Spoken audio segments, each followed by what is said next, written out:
আরজিকরের ঘটনায় দোষীদের ফাঁসির দাবিতে সরবেরিয়া বাজার এলাকায় মোমবাতি মিছিল নাগরিক সমাজের। আরজিকরের নৃশংস হত্যাকাণ্ডের ঘটনায় দোষীদের ফাঁসির দাবিতে তোলপাড় সারা দেশ তথা রাজ্য। শুক্রবার সন্ধ্যা 7টা নাগাদ উত্তর চব্বিশ পরগনা জেলার সন্দেশখালী 1 নম্বর ব্লকের সরবেরিয়া বাজারে এলাকাবাসীদের উপস্থিতিতে প্রতিবাদ মিছিল অনুষ্ঠিত হলো। পাশাপাশি এদিন দেখা গেল এলাকাবাসীরা হাতে মোমবাতি নিয়ে আরজিকরের ঘটনায় প্রতিবাদ জানাতে প্রায় 1 কিলোমিটার পায়ে হেঁটে এই প্রতিবাদ মিছিল শেষ হয়।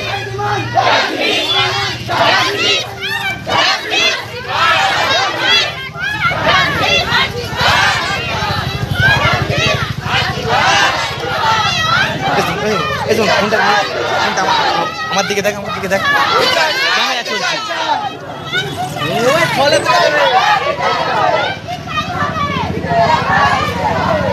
ক্যামেরাটা আমার দিকে কর। হ্যাঁ চালাই।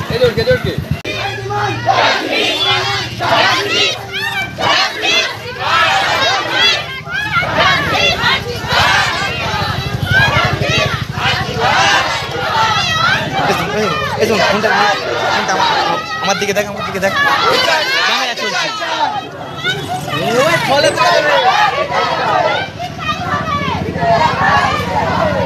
ক্যামেরাটা আমার দিকে কর। হ্যাঁ চালাই।